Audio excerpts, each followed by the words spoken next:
The 2024 WWE Draft continued tonight in Kansas City, with Raw and SmackDown selecting the superstars who will help define the brands for the next year.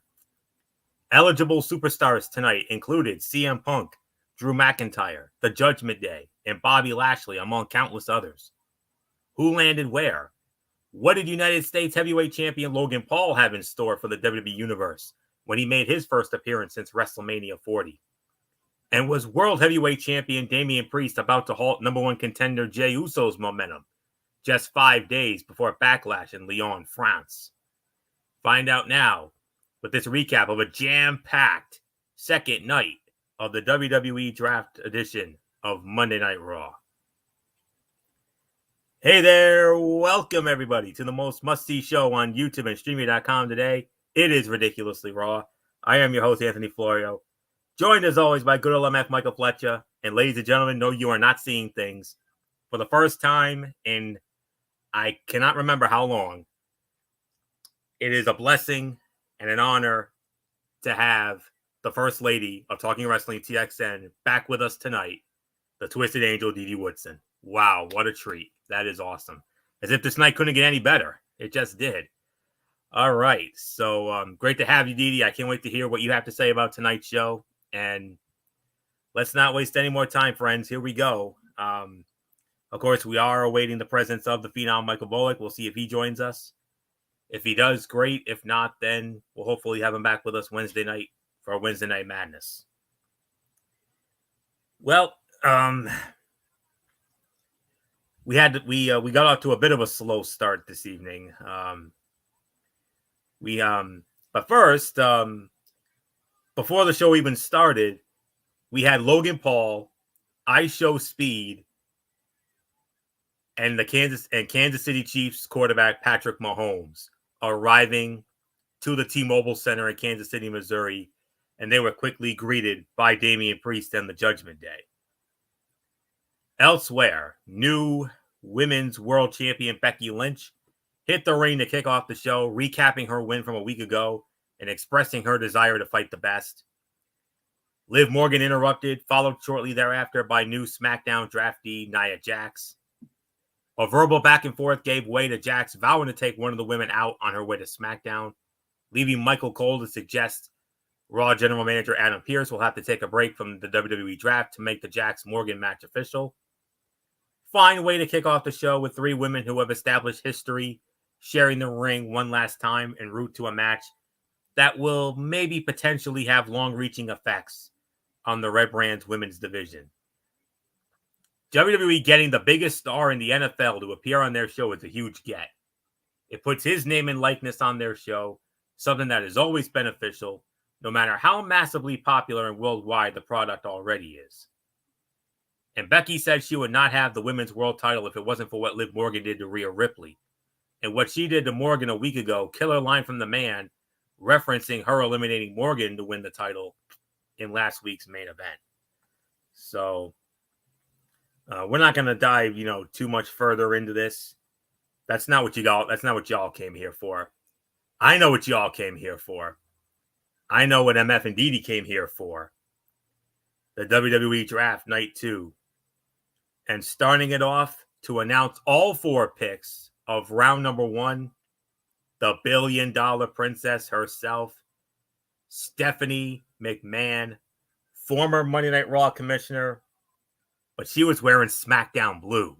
Okay, but I don't care. She looked amazing. So I'll let it go because of my always forever love for that one, going back to my high school days. But anyways, all kidding aside, here are the picks as follows. In the first round, Monday Night Raw selected Gunther and Ludwig Kaiser of Imperium. SmackDown selects Jade Cargill. Raw selects all members of Damage Control, Io Sky, Dakota Kai, and the women's tag team champions, the Kabuki Warriors, Asuka and Kairi Sane. And SmackDown, with the final pick of the first round, selected Kevin Owens. And in the and it led into our first match of the night. Gunther squaring off against Xavier Woods. Gunther wins the match in 16 and a half minutes. All right. I mean, for the most part, status quo first round. Of course, the only noticeable shakeup was Damage Control. All 4 members going to Raw, so that will put an end to the rivalry with Bianca Belair, and that's really, I mean, Gunther and Kaiser staying on Raw. That's no surprise. Cargill going to SmackDown. Bianca's there, so they had to put her on there. Damage Control, definitely a big get for our women's division, and KO staying on SmackDown, which makes sense because they're obviously forming a new tag team with Randy Orton, which I can get behind. And we'll see them Friday night when they have their first ever edition of the RKO show in France. That ought to be interesting. As for the match, Gunther against Xavier Woods, this was the fight of the night, no question about it. 4 to 4.25 stars. This was a good match with some strong character work from the heel, who mimicked taking the crown off the fallen reigning King of the Ring and put it on his own head. The more we get that out of him, the greater his star will inevitably shine in the company. Gunther chopped Woods at one point, and the echo can still be heard reverberating in Kansas City. And Xavier Woods does not get nearly enough credit for the singles worker that he is. So for me, this was the fight of the night, 4 to 4.25 stars. So not much more to say. Good old MF Michael Fletcher, come on in. How about it? Gunther and Kaiser to Raw, staying on Raw. Jade Cargill to SmackDown. All members of Damage Control to Raw. KO staying on SmackDown. And Gunther defeating Xavier Woods in the fight of the night, 16 and a half minutes. All right. Let's go with the draft first, and then I'll go with the match. Basically status quo round 1. Like you said, Damage Control going to Raw. That's a huge get. That's a huge get for them, because not only that, but remember, the WWE Women's Tag Team Champions were also eligible, and they could have been drafted either way. So with Kairi and with Asuka going to Raw, the WWE Women's Tag Team titles also jumped back to Monday Night Raw.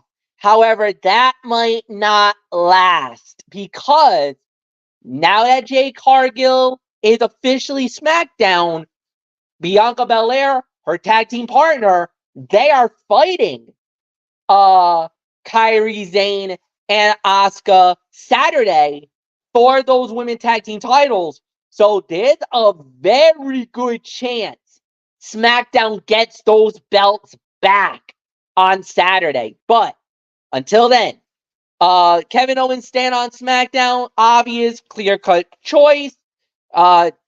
Jade Cargill going to SmackDown, clear-cut choice.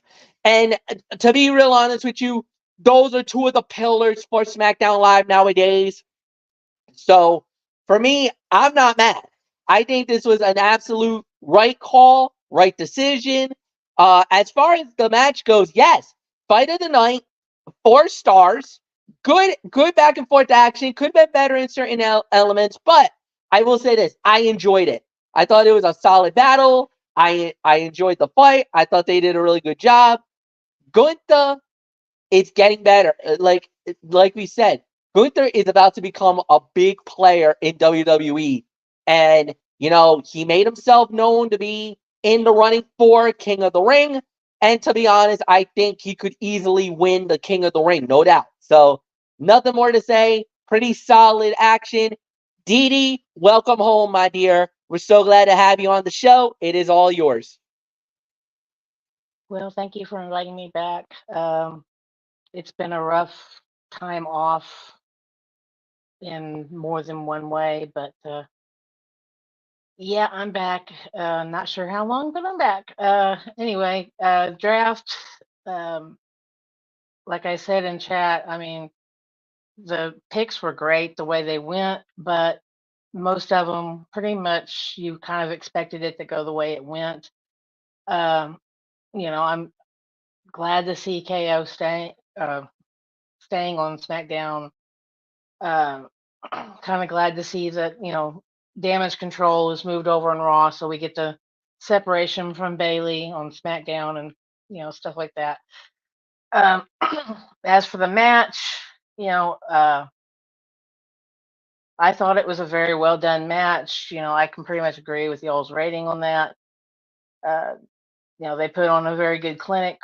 The way they were wrestling, it was just awesome. So there's not much more I can say on that. So I'm gonna toss it over to you, Florio. All right, Didi, and we move on.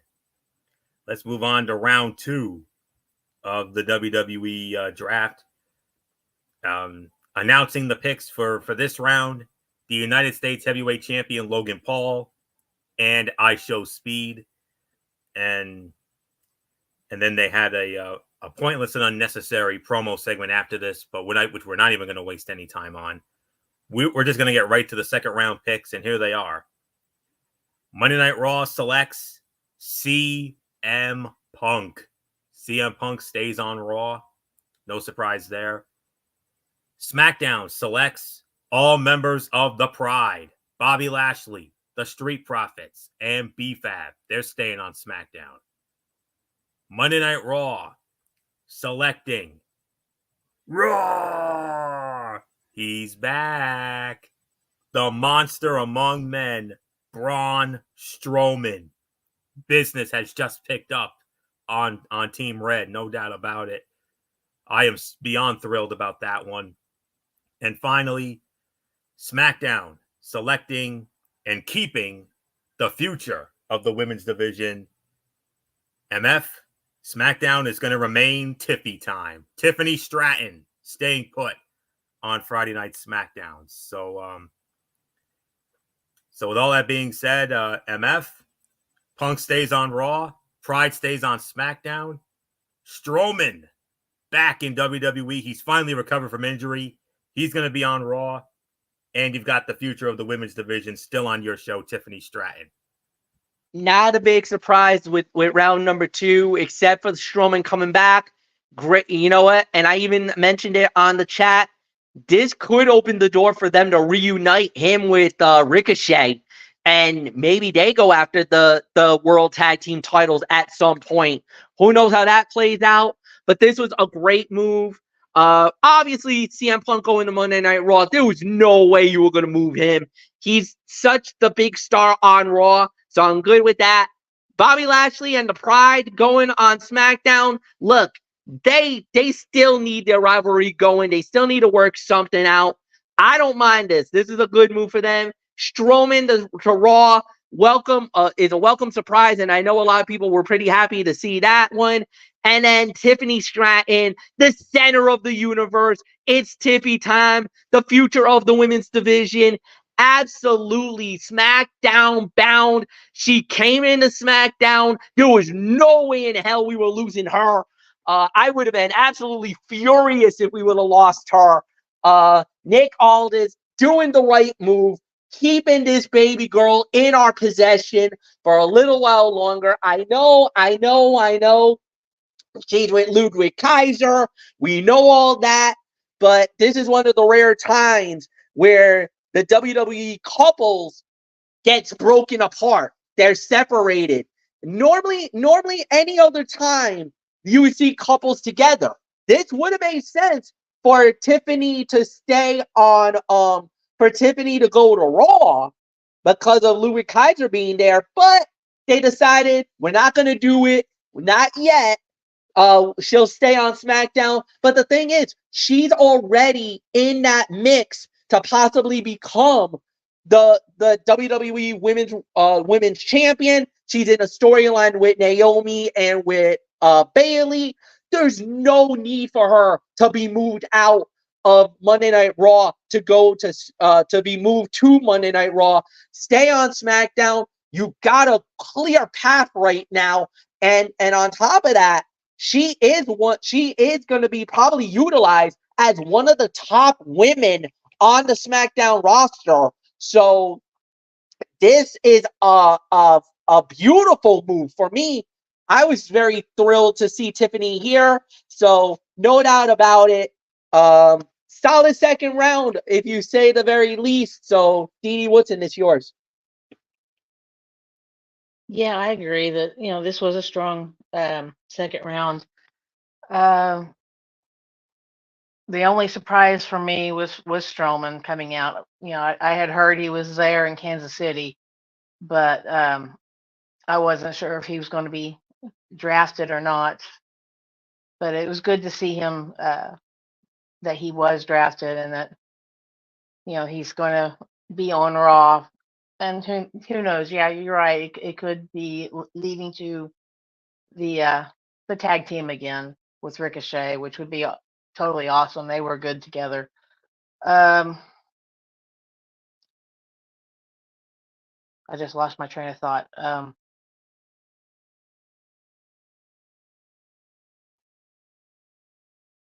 Well, I guess go on because I can't think of what I was saying. So it's yours, Florio. All right. Again, status quo, but hey, CM Punk and Braun Strowman to Monday Night Raw. I'm beyond happy about both of them. I mean, to have this version of CM Punk, he's been having the time of his life ever since he came back, and I'm sure he is most definitely counting his blessings right now. And we got him on the A show, and he cut a pipe bomb a little bit later on in the show. And then Braun Strowman, here's a guy who's been gone for so long with a neck injury, and it's so great to finally have the Monster Among Men back. And hey, him and Ricochet together again, I wouldn't mind that. I mean, they had some very good success in WWE, and I can't wait to see how they team up. And of course, the Pride and Tiffany Stratton staying on SmackDown. And based on another draft pick, which I'll get into later, we could end up having a new turf war on Friday nights. So not much more to say here. Like I said, there was a silly and pointless segment after this, and Braun Strowman did return. And Logan Paul grabbed Patrick Mahomes' 3 Super Bowl rings. He attempted to lay out Jey Uso, only to nail JD McDonough. And the returning Strowman made the save, laying out Finn Balor and chasing Logan Paul off before standing tall alongside Jey Uso to close out the segment. Triple H and WWE Creative used Logan Paul and Patrick Mahomes' star power to highlight Judgment Day, Jey Uso, and Braun Strowman as top acts on Monday nights. Whether you like the participants or not, this was all about maximizing minutes and using them to enhance the stars already in place. Solid stuff. So that's all I can. And positioning Mahomes as the heel alongside Paul was a clever choice, especially considering the Super Bowl MVP openly expressed a willingness to be the villain if that is what NFL fans need. And there is story to be told with Uso and Strowman, given how many times the Monster Among Men proved to be the one superstar Roman Reigns simply could not vanquish. So we'll just leave it at that. So with that being said, next up, and like I said, the Pride staying on SmackDown, perhaps a new turf war, and Tiffany Stratton. What else can you say about her future of the women's division? And she's got a very bright future ahead of her. There's no doubt about that in my mind whatsoever. So, with that being said, let's move on. Intercontinental Heavyweight Championship match. The champion, Sami Zayn, defending against Big Bronson Reed. Sami Zayn wins the match via disqualification. 7 minutes and 50 seconds. Chad Gable lays out Sami Zayn with a Chaos Theory German suplex, and then Bronson Reed laying out both men shortly thereafter. Dee Dee Woodson, I don't know about you, but I smell a triple threat down the line here. Oh yeah, there's got to be one. After everything that Chad did for Sami, for him to turn on Sami and start all this crap, you know, in the end, I think Gable got what he deserved, even though it came at the hands of Bronson Reed. But yeah, I do see a triple threat coming up. I thought this was a very, very good match. I'm going to give it probably about 3 stars, 3.5. They did a good job. Sammy is one of these guys that he'll do just about anything they ask him to do, and he proved it tonight. Going up against the big guy. So I'm not going to say too much more. I'm going to toss it to you, Florio. With all due respect, Didi, I think you overscored it a little bit. 2.5, 2 3/4 is my rating for the match. The match between Sami Zayn and Big Bronson Reed for the Intercontinental Heavyweight Championship never really felt like it got out of neutral, nor did it have to. What was a competitive match between champion and challenger ended with Chad Gable breaking up a pinfall after a haluva kick from out of nowhere, then assaulting Sami Zayn. The former Olympian beat down Sami before an angry Bronson Reed, who had just watched his championship aspirations evaporate before his eyes, laid him out. A title picture with 3 legitimate stars only heightens the importance of the IC title. A triple threat match is undoubtedly on the horizon, and while Reed will likely eat the pin to preserve the momentum of the other 2 competitors, he keeps things interesting and prevents WWE from having to burn through Zayn and Gable right away. And funny commentary here. Michael Cole said nothing generic about that. Michael Cole said, and then he said, referencing Sami Zayn, yes, we know. Touche, ole. And Bronson Reed being angered by Chad Gable costing him the match and title makes actual sense, more than the 2 heels aligning just because they are 2 heels ever did. So, not much more to say there. 2.5, 2 3/4 of a star for this effort. So MF, we're definitely looking at a triple threat here. Sami Zayn defeating Big Bronson Reed by DQ, 750 because of Chad Gable. Yes, right now, I was gonna say that yes, it is. I am very happy to say, without a doubt, I'll say 2.5 stars. It was fine for what it was worth. The match could have been better in certain areas, but there's really nothing more to say about it. So yeah, like we said, solid. It was okay. So nothing more to say. Anthony, it is yours. All right, MF, and well, let's move on to our next round, to our 3rd round of draft picks. Brought to you by, well, we had a reunion. The Acolytes, the APA, John Bradshaw Layfield, and Ron Simmons. Damn. How about that? Great to see. I mean, we already saw JBL Friday Night on SmackDown, but how great was it to see Ron Simmons, man? I mean, it was awesome to see him, man. I was so happy to see Ron. Him and JBL and the APA back together again. I mean, don't get no better than that. So, anyways, we move on to the 3rd round of picks. And well, Monday Night Raw nails us with a bomb. And this one absolutely got to good old MF Michael Fletcher.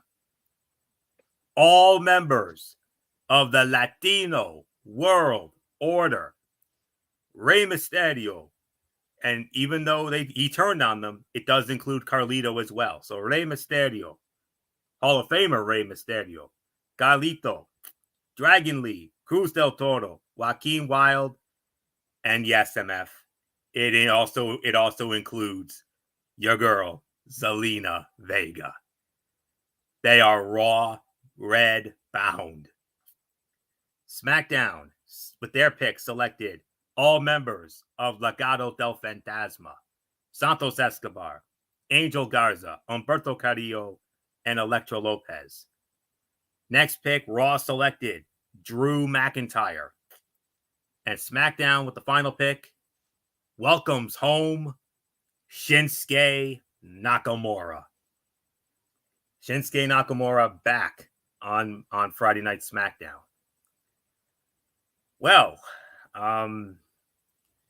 LWO. Wow. Oh, what a get for Monday Night Raw. All the members of the LWO I am very pleased with how that turned out. And then from there, Legado del Fantasma staying on SmackDown. I think we can start a turf war with them and the Pride down the road. I mean, I think we got a small tease of that recently. So I can definitely see the Pride and Legado in a little turf war. McIntyre on Raw, Punk's there, makes all the sense in the world. You had to keep him. Of course, it was announced this past Saturday that Drew McIntyre has finally re-signed with WWE, big money deal, and then was presented that Scottish Claymore sword by none other than the final boss, The Rock. If you saw the Instagram post this past Saturday, and returning to SmackDown, Shinsuke Nakamura. Of course, Nakamura had big time success on SmackDown. He was a Royal Rumble winner on SmackDown, was also a United States and Intercontinental Heavyweight Champion over there. Not to mention a former King of the Ring when he took that crown off of Corbin. So yeah, a little better this round. It was more of a 50-50. I mean, half status quo, half shakeup. I mean, big shakeup for Raw, LWO, all members. And then from there, Shinsuke going back to SmackDown. I'm sure MF's got to be thrilled about that because we all know how much MF loves Shinsuke Nakamura. So that's really all I can say on that. And McIntyre to Raw, good. Now we can really heat up the Punk feud. Punk cut a small little promo before the picks were announced. Another pipe bomb from CM Punk. But what else would you expect? And it was short and sweet and to the point. And then of course, Legado just staying on SmackDown. I smell a turf war with the Pride down the line. So 50-50, all I can say. So not much more. Good old MF Michael Fletcher. Well, it was a 50-50. The bad news is you lose the LWO, including Zelina Vega. But the good news is you got your old boy, Shinsuke, coming home. Yeah, this is one of the rounds where this went wrong. Honestly, truthfully, 1000%, Legado should have gone to Raw. LWO should have gone to SmackDown. That would have made all the sense in the world. That would have made major sense. Better than what they did. Because, for one, Carlito would have needed to get revenge. You know Andrade went to SmackDown. You could have had Andrade versus Carlito as a little bit of a payback for what happened. Two, we would have probably gotten the Zelina Vega Andrade reunion. We got a little bit before WrestleMania, which was great. But you know the fans have been clamoring for Zelina and Andrade to be reunited and possibly working together on a more full-time basis. That is now gone because of the fact that LWO went to Monday Night Raw, which means maybe it's a Judgment Day versus LWO thing, but does it really make any sense there? Not really. The one thing you can say is maybe Dominic and Ray go at it again because of the fact it does open the door for that rivalry to restart. So you got that possible going on. With Legado staying on SmackDown, I'm not mad about it, but I feel like Legado would have been more better for Raw. Florio is more higher on Legado than he is about the LWO. Let's not kid ourselves here, folks. You know how high he is on Santos. You know how high he was on Humberto and Angel. You know how high he is on Elektra. So I felt like that would have been the better choice for Monday Night Raw than it is for SmackDown. I get it, but I think that would have been a better choice. Now, with McIntyre going to Raw, no big surprise. I think we all could have agreed that was the right call. That was the right decision. And With that said, with the rivalry, with everything going on, I think you really got nothing more to say there. So you got that.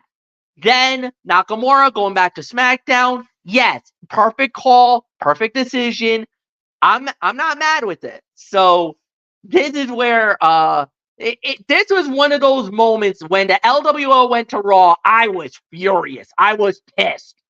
I was not happy with it. Yes, it softened the blow a little bit with Legado, with Nakamura going to SmackDown, but still, the storyline set it itself. It actually set it themselves up nicer if LWO would have stayed with SmackDown. They would have got, Michael Bullock was clamoring for it. He was begging for the LWO to go to SmackDown because he wanted Andrade to get his hands on Carlito. And now that is gone. It is out of play. So I know for a fact that not only was I not happy, but I'm pretty sure Michael Bullock is not going to be happy hearing that the LWO went to Monday Night Raw. And WWE kind of knifed us from getting that opportunity. Nothing more to say, Didi Woodson. It is yours. Yeah, I can understand everything you're saying there, but if you look at it from a different point of view, maybe the reason that Andrade went to SmackDown is obvious that, when Charlotte comes back, she's going to be free agent and she probably will go to the same show. So that's the way I look at it. So, but yeah, there's a lot of good points there that you made. I can agree with the fact that I thought LWO would be better off on SmackDown.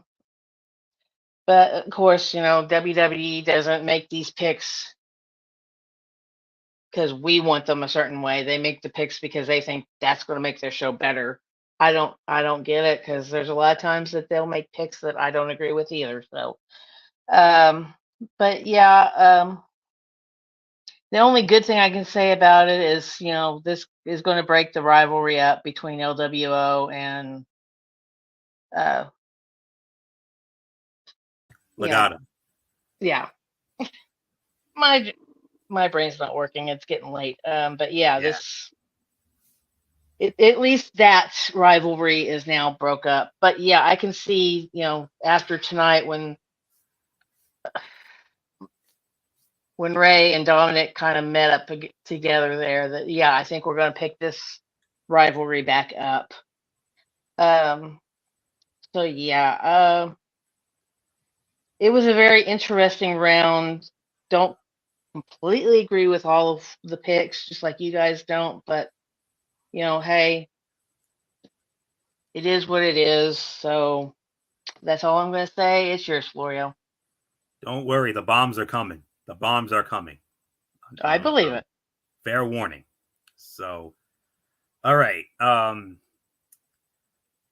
Thankfully, this will be this is a little spoiler alert here. Thankfully, this is the last time we're going to see anything, when it comes to this particular women's rivalry. Candice LeRae versus Maxine Dupri for the 11 billionth time.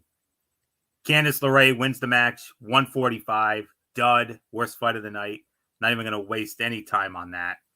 That's a little spoiler for later. But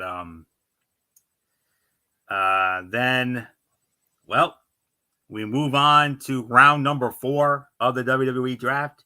And out to announce the picks, another pair of Hall of Famers. Alundra Blaze, a.k.a. Medusa.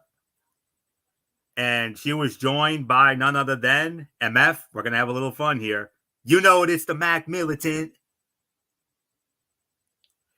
Yeah, and I know how much MF loves it. Your boy MF, the greatest SmackDown GM of all time, Teddy Long, along with Alundra Blaze, out to announce the picks for round number 4. And here we go. It was basically another 50-50 round. Well, the first 2 picks anyway. Monday Night Raw selected all members of the Judgment Day. Finn Balor, Dominic Mysterio, and JD McDonough. They're staying on Raw.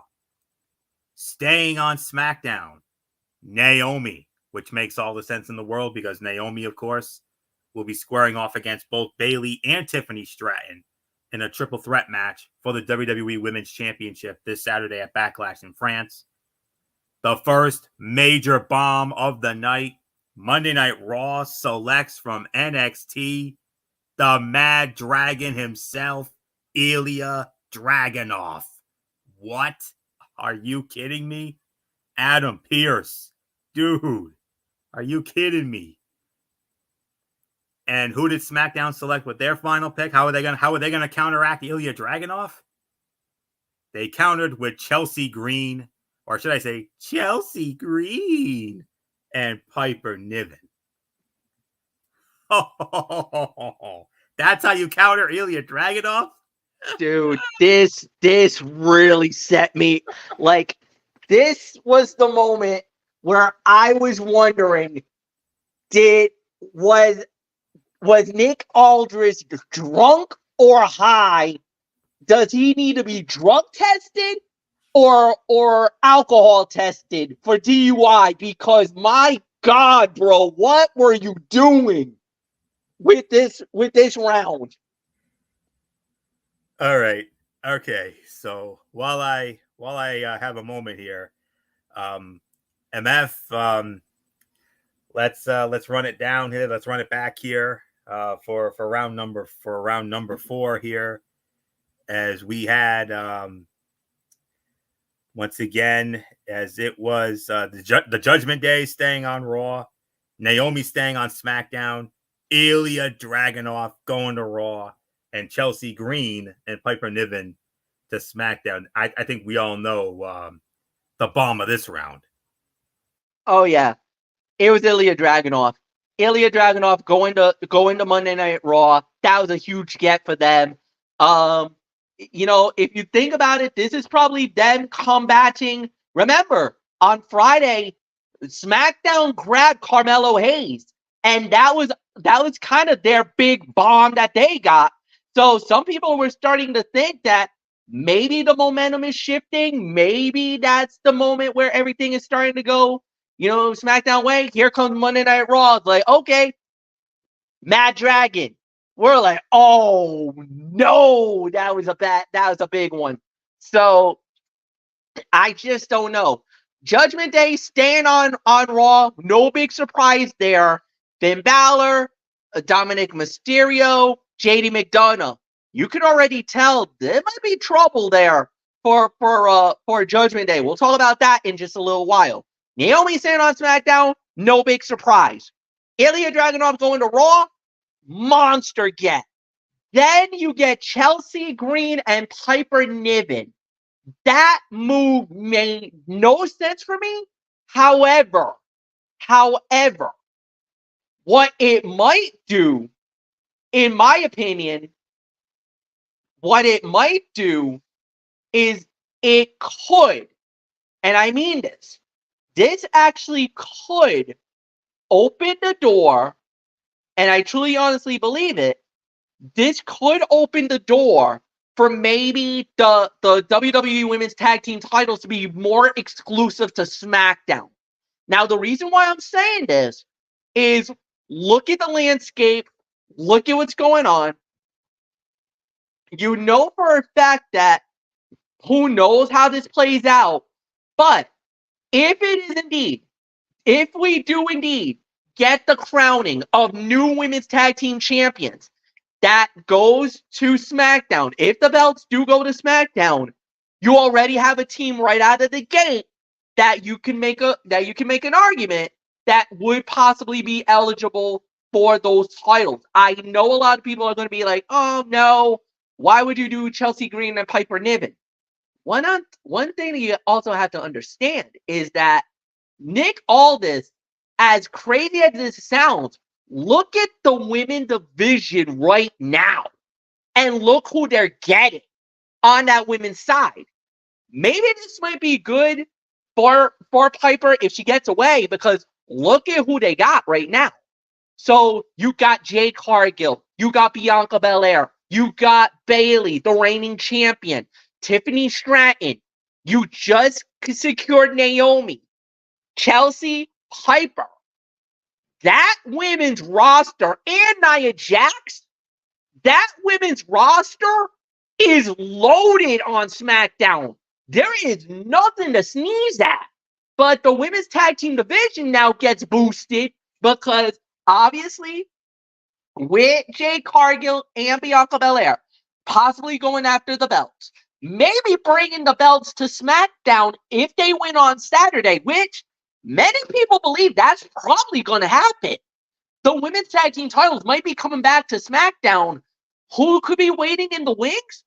Yes, I know. Chelsea Green, Piper Niven, God help us all if they win those belts. But Chelsea has been a champion before. Remember, she was with Sonya Deville. We all remember what happened when they won the belts. So, could it happen? Who knows? But I will say this, man. Chelsea Green is the most over person in WWE. I know a lot of people love Chelsea Green because of her antics and whatever. To me on SmackDown, I'm like, oh my Lord, I'm gonna need some aspirin and some Tylenol because I'm gonna have a headache and a half because of this baby girl. I don't know why, but I am. So yeah, there's really nothing more to add. This was a weird round. Even for me, I was like, you gotta be kidding me, man. What the heck? Why? Why them? I mean, Kaden Carter and Katana Chance is still out there. They're a better tag team. And you go with Chelsea Green and Piper Niven. Oh my God. Oh, Dee, please take it before I need help, please. Well, look at it this way. Out of the GMs for Raw and SmackDown, who do you think has a better chance of handling Chelsea Green after handling the Bloodline? Actually, yeah, true. Nick Aldis. Yeah, I definitely think he can. But Because my God. Good luck, Nick. That's all I'm just saying. Just good luck, Nick. look at how he handled Heyman after the wreck that they had with KO's car and Tamatanga. Yep. Yeah. He put Heyman in his place on that. I think he's going to be doing that with Chelsea Green too, because you know how she goes to Adam and just whines, and I'm going to go to the manager, and I'm going to do this and then. You know, I think when she comes to do that to Nick, she's going to find out that this is a different manager than Adam, and that he is not going to put up with that shit. Excuse my language for that, but that's basically how I look at it. He's not going to put up with that. Yeah, if the tag team splits up, then you have Piper Niven, awesome wrestler. You know, she's going to. I think she's still going to go far in her career. So yeah, I mean, right there, you can throw Piper and Nia in a ring, and you're going to be a man fight out of women. So I mean, that's going to be awesome. But yeah, Chelsea Green, not the best choice for SmackDown, but you know, if you look at it positively, then yeah, you have a good team already put together that work very well off of each other. It's just you have the whiny little twit and the heavy machinery behind her. Definitely Raw got the best pick of the night. Not surprised with Judgment Day or Naomi on them staying put. So yeah, I mean this was, you know, back and forth, a good round, but at the same time, why did you do this to me round? So yeah, I can see it from both points of view, but yeah, I think Raw got the best of this round. So not much more I'm going to add. It's yours, Florio. Ilya Dragunov. That's it. That. And I said I was going to elaborate on why this is a huge deal in response to the message that MF sent in our messenger chat. Think about it like this: Dragunov Gunther, McIntyre, Sheamus. Those four alone. Think about it. That's gonna be a European brawl. Yes. Get ready for some Be a Man fights. That's all I'm gonna say. Dragunov and Gunther. Yeah, they already have heat with each other, from what I understand. Who was the man who ended the longest run of the NXT UK title? It was Dragunov. Yep. When he ended the run of Gunther. So there's history there. McIntyre and Sheamus have history. McIntyre, Sheamus, and Gunther, the greatest Intercontinental Heavyweight Championship match in WrestleMania history. Yes, better than Savage and Steamboat. Yes, better than the ladder match at 10. I could go on, but that alone is humongous from Monday Night Raw. Judgment Day staying, yeah, no surprise there. I mean, Priest is the World Heavyweight Champion, so it only makes sense that they're still there. Naomi on SmackDown, like I said, because of the fact that she's getting ready to be in a triple threat match with Bayley and Tiffany Stratton for the WWE Women's Championship Saturday at Backlash in France. And Green and Niven going to SmackDown. Yeah, Chelsea Green is gonna make life miserable for MF and everybody on Team Blue. But hey, you got Piper Niven also, and we know what Piper Niven can do. We know what she's capable of. So that's a bit of a 50-50 deal there. Speaking of the women, we stay with the women. Liv Morgan squaring off against Nia Jax. Liv Morgan wins the match in 10.5 minutes. And Didi Woodson, it's all because of the fact that Naomi and Tiffany Stratton, they got into it during the match. And, well, what happened here, Naomi and Tiffany Stratton got it. They actually showed up and they got in. They got into it. Gave us a little bit of a preview of that women's triple threat with Bayley on Saturday. But at the end of the night, it was Liv Morgan defeating Nia Jax in 10.5 minutes. Didi Woodson started off with you here. Liv Morgan defeats Nia in 10.5 minutes as we say farewell to Nia on Raw while she heads over to SmackDown. Yep. I mean, it was a great way to send Nia out. You know, having I guess you could call her the comeback kid, winning it. I mean, she was been the underdog just about her whole career, and you know, she's finally getting, you know, her second round push after winning the women's title once. So, you know, that was great to see that.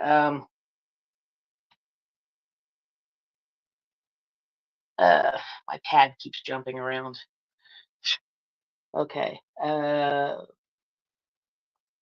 yeah, you know, I don't think, you know, Tiffy needed to be involved in anything having to do with this. I know she was in the crowd. I can honestly say I did miss a little bit of this match, so I don't know exactly everything that happened. But yeah, Nia definitely, she got pissed off, which is normal. But Liv, of course, hit the code breaker. She won, and you know, I'm going to give it probably about 2 stars. It was a, you know, it was enjoyable. It's just the beginning of it was just a Nia Jax showcase. So not much more I'm going to say. It's yours for you. This time you, with all due respect, underscored it a little bit. 3.25 for me. This was a great way to give Liv Morgan a quality win over a heel competitor who fans buy into, while the brawl between Naomi and Tiffany Stratton shined a light on Saturday's WWE Women's Championship match, also featuring Bayley in Lyon, France. It was abundantly clear that the crowd was not entirely sure of who they were supposed to be cheering in this one, based on the reaction from the match, especially with the reminder from earlier in the night that Liv Morgan injured Rhea Ripley. Adding Nia Jax to the title picture on Friday nights that already includes Bayley, Naomi, and Tiffany Stratton strengthens that division, like MF said earlier. So I'll give this about 3 to 3.25. So MF, your thoughts? three stars for me. I thought they did a really good job with it. I think it was a solid action. It could have been better in certain areas, but I'm not really too mad about it. So yeah, well done. And Anthony, back to you. All righty. So with that, we move on to the 5th round of the WWE draft. And it was and making a second straight appearance, those damn Dudleys. Bubba Ray, and Devon. And they announced the picks of round number 5. And here we are.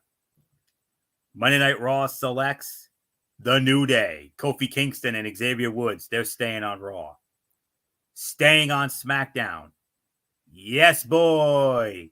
Pretty Deadly. Elton Prince and Kit Wilson. Monday Night Raw raids NXT again. And they selected a young lady who I have been beyond high on more than anybody. I cannot believe they actually pulled the trigger on this one. Lyra Valkyria is Raw bound. What? Adam Pearce, dude. Oh my God. First Dragunov, now Valkyria in our women's division. Oh my God. Yeah, that was a monster. That was a monster. Monster move by Raw. Oh my God. I was if you heard a loud "Let's go" from my area, I was pulling a Pat McAfee at that moment. Yeah. And rounding it out, SmackDown selecting Candice LeRae and Indy Hartwell. They go to SmackDown. And what else is there to say? And hey, well, actually, no, I'll save it for after because I saw a very interesting little photo on social media a little bit ago. And we'll address that in a moment. But anyways, another 50-50 round. First 2 picks were status quo. New Day staying on Raw, no surprise. Pretty Deadly staying on SmackDown, no surprise. Lyra Valkyria. If you've been watching the show over the last, year and a half or so, who has been, out of all of us, who's been the most high on this young lady? Oh, without a doubt, you. Definitely. Definitely you.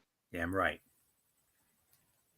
Who was the man who was the only one who predicted that she was going to dethrone Becky Lynch at Halloween Havoc last October? I believe that was you called it. You called it. MF and Bullock had their doubts. I didn't. That's because I noticed the pure potential, the unlimited potential, not just the beauty, but the unlimited potential that this young lady has.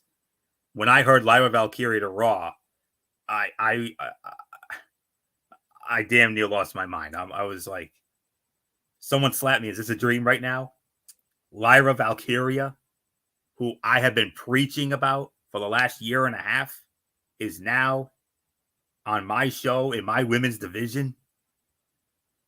Holy guacamole. Adam Pearce, you are the best GM in the game today. I am telling you right now. Oh boy. Wow. And I couldn't be any more delighted about this. And you saw the emotion. I damn near got emotional. I was so happy about this. Seeing her embracing her and the embrace that she had with HBK. I mean, yeah, that would have been Come on, Floya. You wish you were there in that embrace. You wish you were Shawn Michaels at that moment. Absolutely. Giving her that raw red hat. And then if there was still the shirt, you would probably have presented that shirt to her. You mean this one? Yep, that one. That's it. Wearing it with pride tonight, MF. I'm wearing it with pride tonight, baby. Yep. And rightfully so. And yes, but that hat looks so good on her. They released a video on their digital media platform. The interview with Jackie Redmond. And yes, you thought she was great in NXT. Wait until you see what she's gonna do on Monday Night Raw. For anybody who I know a lot of people don't watch NXT. A lot of people are saying, "Oh, NXT sucks. It's a shell of its old self." This was one of the bright spots, and when you see this young lady in action, you're going to be in for a real treat, my friends. Seriously. Mm-hmm. Maybe not this year, unless they're really unless they're really high on her that they want to strap her down the line. But if not this year, I believe sometime next year at the earliest, I believe Lyra Valkyria is going to be a women's world champion. I believe it. She's that good. No, let me rephrase that. She's that damn good. I'm telling you that right now. I couldn't be any more happier or delighted with that pick. And then Candice and Indy going to SmackDown. That concludes the dreadful storyline with Maxine Dupree and Ivy Nile. That is now a thing in the past, mercifully. So, but Candice and Indy, another upgrade for the SmackDown women's division. And I'll address the elephant in the room in a little bit, but 50-50 round, first two picks, yeah, whatever. Candice and Indy going to SmackDown, cool, but Lyra Valkyria to Raw. Yowza. I don't know what else there is to say. MF, in the immortal words of Jerry the King Lawler, the only way you would remove this smile off my face is surgically remove it. Surgically removed, and you know what? Quite frankly, I don't blame you for being that amped up about it. That was a big round for Monday Night Raw. Look, Kofi Kingston and Xavier Woods staying on Raw, no big surprise.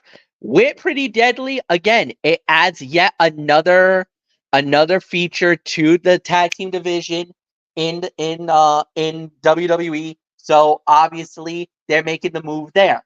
The one move that really everybody's going to be talking about is Lyra Valkyria going to Monday Night Raw. That's a monster move because she already has some history. She beat Becky Lynch already. So you got to feel like maybe this might be a move for her in the very near future where she could be right back in the mix. Obviously, we'll see how that goes. And then, if you think about it, the final move of that round, which we got is Candice LeRae and Indy Hartwell. It looks like they're adding depth to the women's tag team division, which now more than confirms, in my eyes, that Bianca Belair and Jade Cargill is most likely winning these titles, and they're bringing them to SmackDown because you don't put Piper Niven, you don't add Piper Niven and Chelsea Green and Indy Hartwell and Candice LeRae to SmackDown for no apparent reason. This obviously opens the door that Bianca Belair and Jade Cargill is most likely going to win these belts. And with all these moves of bringing women tag teams to SmackDown, it almost makes me believe that they might, and I don't know if this is going to happen, but the women's tag team titles might become exclusive to SmackDown once Bianca and Jade gets these belts, because among all things, there's no possible way that you do Chelsea Green and Piper Niven, now Indy Hartwell and Candice LeRae. There's no doubt in my mind. It looks like they're trying to build a tag team division on SmackDown. These are the moves that you can tell they're making them. So I am very happy. So I thought about it. I didn't think about it at first because I was still annoyed by the Chelsea Piper move. But then I started thinking, I'm like, oh, I see what's going on here. Is it possible that they try to make this exclusive? If they do, I'm all for it. So nothing more to say. It looks like we lost Dee Dee Woodson. All right, Anthony, back to you then. Yeah, we'll have to wait until. Okay, all right, we got her. All right, Didi, let's get your thoughts on the 5th round draft picks. New Day staying on Raw, Pretty Deadly staying on SmackDown, Lyra Valkyria going to Raw, and Candice LeRae and Indy Hartwell going to SmackDown.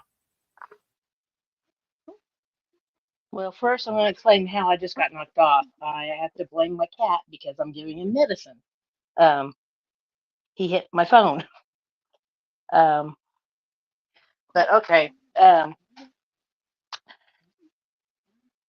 The first two, like you said, given, we pretty much knew they would probably stay.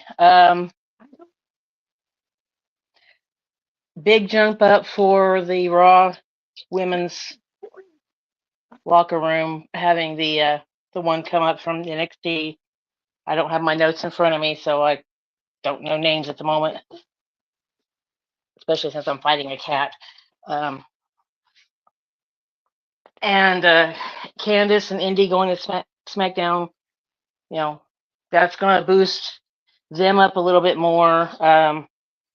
Their locker room was pretty good to begin with, but this is going to boost it even more, having the new additions over there. Plus, of course, the draft is not over. Nothing will be official until next Monday. So we'll see if there's any more changes. People going that got drafted to Raw, maybe going back to SmackDown, or vice versa. Or even if we still have a lot that haven't been drafted, we'll have to see where they end up going over the next few days until everything's final. So I like the way it's turning out. It's definitely a little bit of a shakeup. It's definitely going to be some new matches. Just new content that's going to be coming out through the show, and hopefully some even better storylines, having different people in there. And I can't wait to see what some of these NXT guys and gals can do. I've watched a little bit of NXT. I can't say I watch it every week, but I have seen a few of the shows, and I can tell you these guys are very good at what they do. They've got one of the best teachers that you can ask for in charge of NXT. I mean, HBK, one of the best. So you got to know these guys. They've trained to be the best that they can be, and coming up to the main roster is that's big news to them. So I'm waiting to see what they can do against the already established roster that we've already got. So not much more I'm going to say. It's yours, Florio. Yes, indeed. And let's all right. Then we had R-Truth and The Miz defending the World Tag Team Championship against Otis and Akira Tozawa. R-Truth and The Miz win the match. This was another cutout match here. It's not often that a championship match is a cutout match, but this one was. This was another match, if I'm going to be honest with you. So we're not going to waste any time on that. All right. We move on to the 6th and final round of the WWE draft. And the picks were announced by the respective general managers. Raw general manager Adam Pearce with the Raw picks, and SmackDown general manager Nick Aldis announcing the SmackDown picks. With the exception of one, this was the shake-up round of shake-up rounds so far. 3 out of 4 were shake-ups. 1 status quo pick. Monday Night Raw selecting all members of the Final Testament. Karrion Kross, AOP, Akam and Razor, Scarlett, and the Hall of Famer, Paul Ellering. They are Monday Night Raw bound. SmackDown selecting DIY, Johnny Gargano and Tommaso Ciampa. They're going to SmackDown. The only status quo pick, Big Bronson Reed, is staying on Monday Night Raw. And with the final pick, Friday Night SmackDown, MF was saying, oh God, when are we going to raid NXT? Here you go, MF. You ready for this one? I may have gotten Ilya Dragunov, and I may have gotten Lyra Valkyria. SmackDown needed an NXT call-up in the worst possible way. They finally got one, and they closed with a bang and not a whimper. Going to Friday Night SmackDown to the delight of good old MF Michael Fletcher, Blair Davenport. SmackDown bound. Whoa, Nelly. Okay. I don't know who's supposed to lead off here, but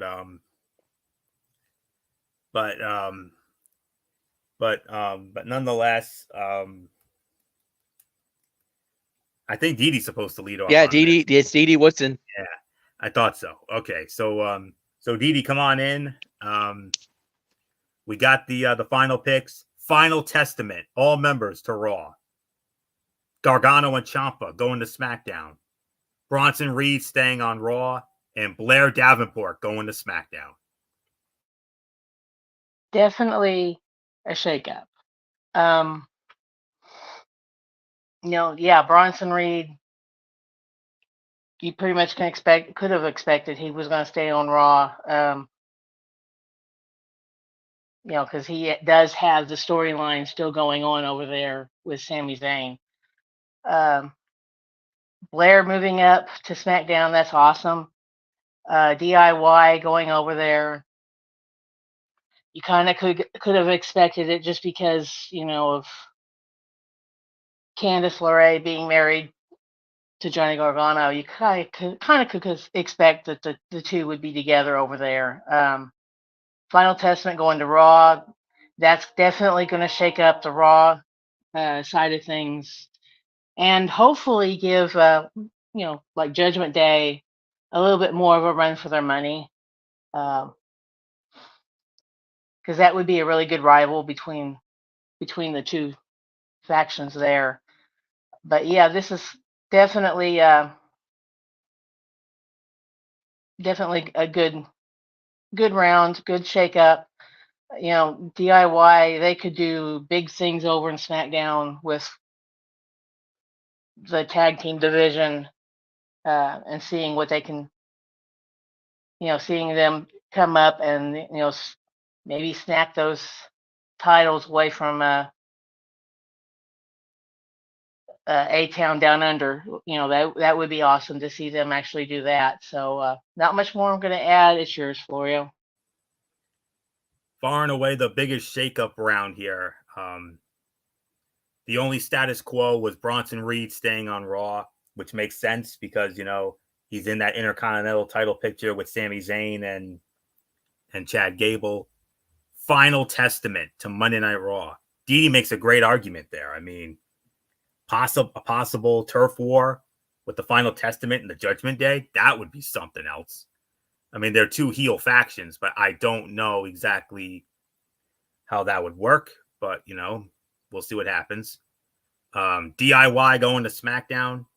Big deal because I saw a photo on social media a little while ago of Gargano, Ciampa, LeRae, and Hartwell all together in that same photo. Could we be possibly seeing a reuniting, a reforming of the Way from NXT on SmackDown? Only this time, Austin Theory out, Tommaso Ciampa in. Gargano, Ciampa, Candice LeRae, Indy Hartwell, the New Way on SmackDown. I know MF's got to have some thoughts on that, but I know the best thing for MF, and I know you noticed MF's mic was on mute, but I think he just came off of it because I'm sure he was still marking and freaking out about a young lady that he's been very high on, not just because of her work in NXT, but from her work all over the independent circuit. that being Blair Davenport, alias B Priestley. She is going to be SmackDown Blue now. So, and I know MF could not be any more excited about that. So, and I'm happy for him. I'm glad that he finally got a big NXT pick there. So, the lesson here when it comes to the WWE draft on this night, a major emphasis on the women's divisions. I've read a lot of universal praise on social media commending Triple H and the crew for putting a major emphasis on the women's division with all these shakeups and picks within the respective women's divisions. So, and I concur with it. So, I'm very pleased to have Final Testament. I don't know if they in the Judgment Day will be feuding. I mean, that's an interesting thought there, Didi, but I don't know. We'll see. DIY, like I said, going to SmackDown now that Candice and Indy are there, and based on the social media, on the photo I found of the four of them together, we could be looking at a reforming of the Way and how over they were in NXT. So maybe we could see the Way come back, and then of course Bronson on Raw, like I said, with the Intercontinental stuff with Sammy and Gable, but the big bomb, Blair Davenport to SmackDown. Great moment for her. MF knows more about her story than I do. I mean, I saw her in AEW when she was B Priestley, and of course what she did on NXT. So big moment for her. I know MF's going to have a lot to say about it. So hands down, the best round of the draft. They saved the best for last. 3 shakeups, 1 status quo. I wish it could have been all shakeups, but it is what it is. But not much more to say. So MF, getting Gargano and Ciampa was one thing, but I know when you heard Nick Aldis say Blair Davenport, you lost you went Pat McAfee and then some. Oh, I when I heard that name, I flipped. I was like, yes. I absolutely was ecstatic. I was like, oh my God. And I kind of felt just like how you felt when Lau Valkyria got selected to Monday Night Raw. I felt it when where Blair was heading to SmackDown. I had that same attitude. I had that same reaction. I had everything going in my heart. There's really nothing more for us to say. I was absolutely just thrilled, over the moon with the decision, with the big announcement. Look, I kind of took it on the chin. If you remember, during the supplemental draft, that we had that moment where where Raw took away somebody who is very loyal, who is very dear to me, when we lost when I lost Isla Dawn and Alba Fire. And there was that thought of, all right, how are they going to do this now with with Blair Davenport heading over to SmackDown? That was massive of a move. That's the European star that you're going to get back, that we're going to get in a singles action. She's going to get vaulted right away, right into that title picture. You got to believe she was going to be in that hunt with Tiffany, with Naomi. She's going to want a shot at it. Remember, she's a former NXT UK Women's Champion in her own right. She dominated the indie scene, especially in Euro and in Prevro or Rev Pro Wrestling, which is up in the UK, England area. She is one of those people. NXT UK, you're looking at a megastar in my very eyes. Yes, this was a big move for them. Incredible, to say the very least. There's really nothing more to say here. It was the perfect way to close at least the draft portion of it. Obviously, there was one that did circle around. There is a rumor. Well, it's not a rumor; it's confirmed. There was one that just happened a short while ago. We're not going to make any big announcements just yet, but yeah. So, Anthony Florio, it's back to you. And we move on to the main event of the evening: 6-man tag team matchup.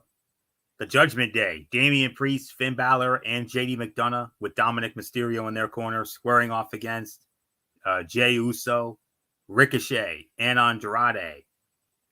And the babyface team wins the match 10.5 minutes as it was Jey Uso pinning Finn Balor with the Uso splash. 3.25 here. The match was no better or worse than the high energy 6-man tag main events that WWE typically does so well, but it did establish Jey as the superstar with all the momentum entering Saturday's pay-per-view. It is an interesting choice because the argument could be made that Uso already has credibility and legitimacy on his side in a way that Damian Priest does not, and that by focusing so much of the hype around him entering the show, WWE may have done its new world champion a disservice. Triple H and company are hoping Priest beating Uso will go a long way in establishing him as a valid champion, but a great deal of that will depend on how that victory happens and if he can manage to achieve it on his own. It is clear that WWE is in the midst of rebuilding the Raw main event scene. The Judgment Day and Jey Uso have been incredibly over and effective, but convincing the audience they are main event caliber on a consistent basis on TV is another thing entirely. If there is any person or company that can do it, it is Triple H in WWE. 3.25. So MF, your thoughts on the main event? Three for me as well. This was a solid main event. Really nothing more to add here. You basically touched it. So, Didi, it's yours. Yeah, 3 is a good rating, so it's yours for you. All right, MF, overall thoughts on night 2 of the draft from Kansas City? It was fine for what it was worth. It wasn't really anything that would have made us say this was incredible.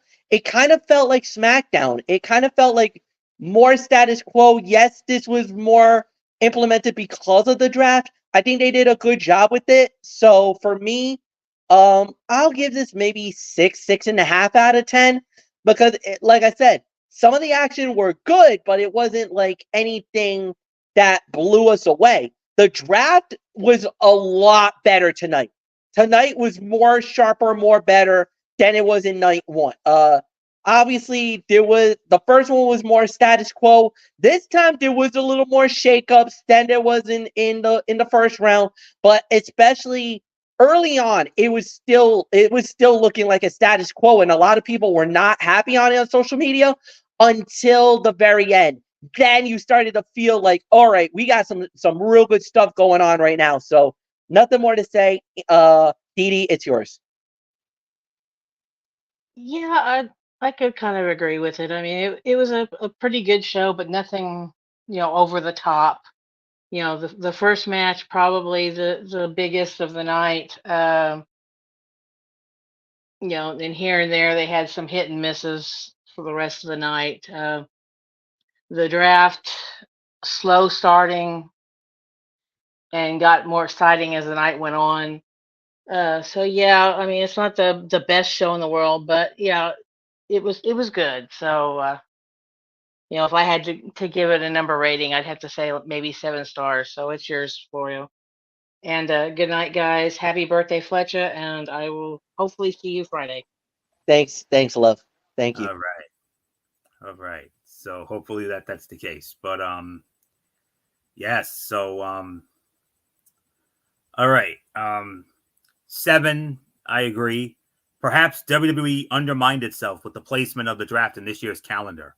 While there were changes and superstar swaps here and there, too many key figures stayed put, leading to what was essentially a draft of mid-card talent and NXT superstars who will have the opportunity to rise through the ranks or potentially break out over the next 12 months.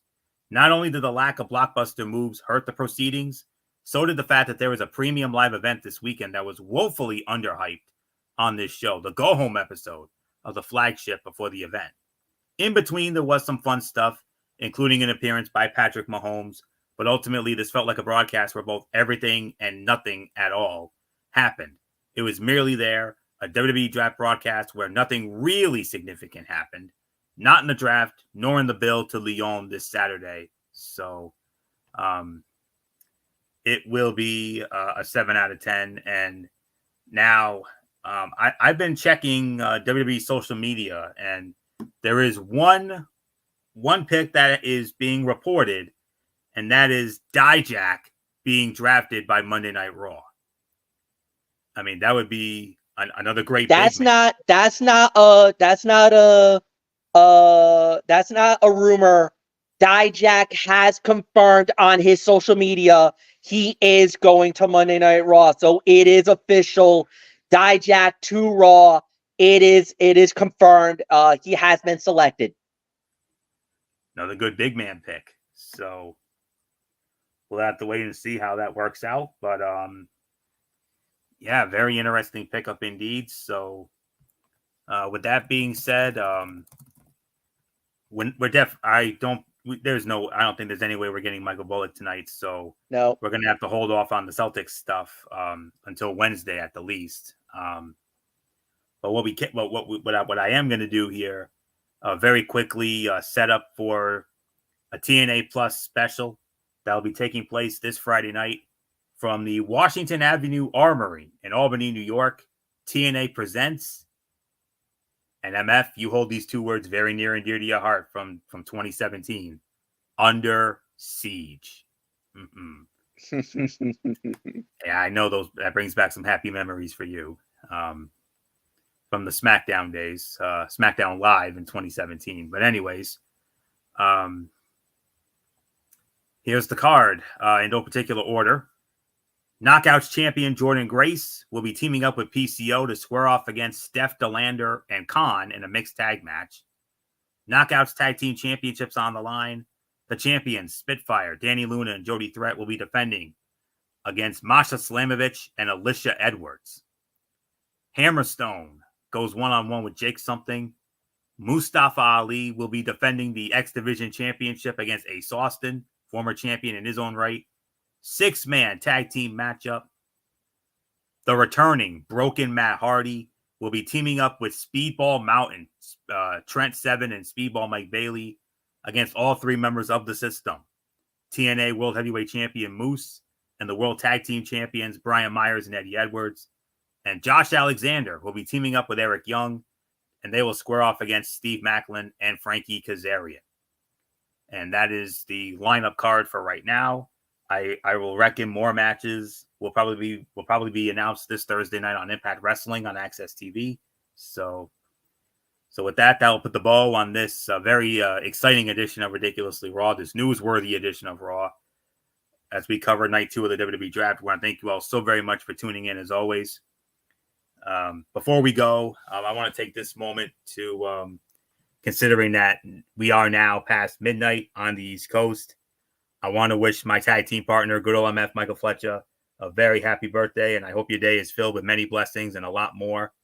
And it's hard to believe that MF and I have this marks 30 years that MF and I have been up and down the roads from our school days to now doing this. I mean, MF and I had a dream of being commentators at a very young age from the day we met. When we were about 11 years old, we had dreams of being commentators. And I'm so grateful that we have this platform to do what we do. And for us to, share what we love with each and every one of you out there. And we want to take this moment to thank each and every one of you for all of your love and support. Whether it was the old banner or the new banner, we appreciate it very, very much. And you are the best fans in the world. And we thank you for allowing us to share what we love with all of you. So we can't do it without you. That's all there is to say on that. So happy birthday, MF. And I hope it's a good one for you. And 30 years, man. Here's to another 30. Here's another 30. Thank you very much, man. I appreciate it. There's nothing more to say. Side note, just wanted to let you know, Nuggets just beat the Lakers. They're off to the second round. And on top of that, the Oklahoma City Thunder finished off their sweep.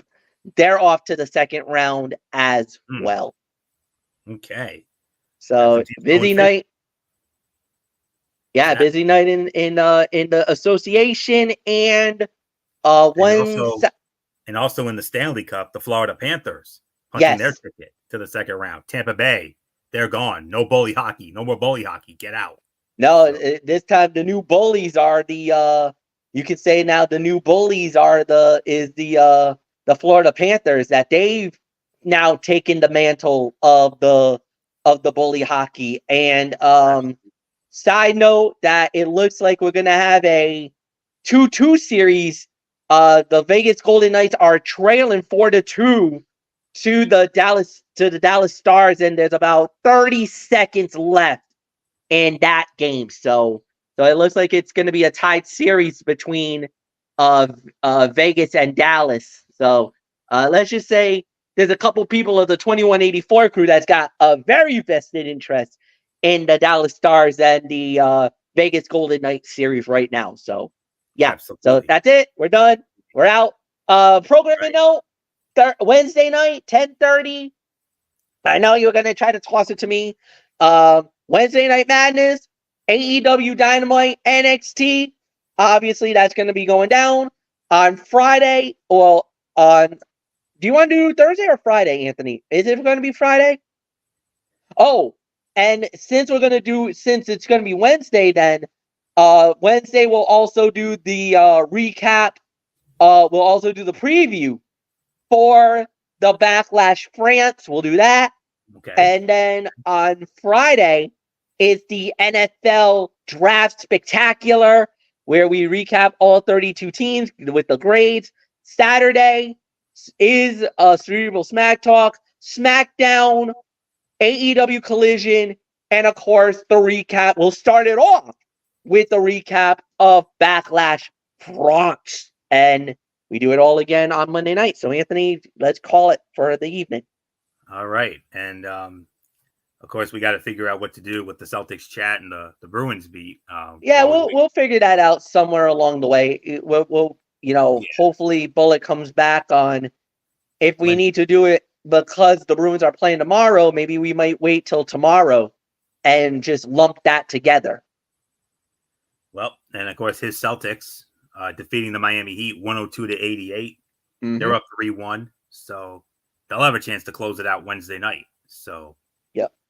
So we'll see how that all goes. So, but Wednesday, yeah, it will be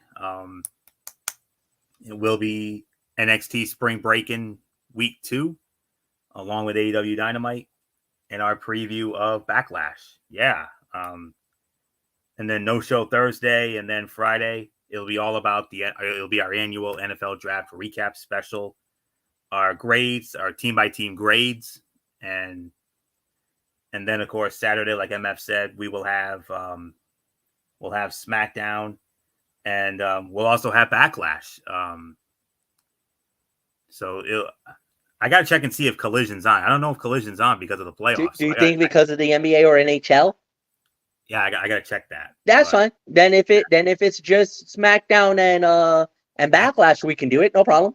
No issues. Backlash is at 1 o'clock, so yeah, we're good. So, all right, and like I said, we'll figure out what to do with the Celtics chat and the Bruins beat and all that. So, all right. So with that being said, that'll do it. So until Wednesday night for Wednesday Night Madness, over on the MF's channel, BraceFan95. Anthony Florio here for the birthday boy, good old MF Michael Fletcher, alongside, and of course, in spirit, the phenom Michael Bullock. And how great was it to have Didi Woodson back with us tonight? That was incredible, man. It is. What a wonderful surprise that was.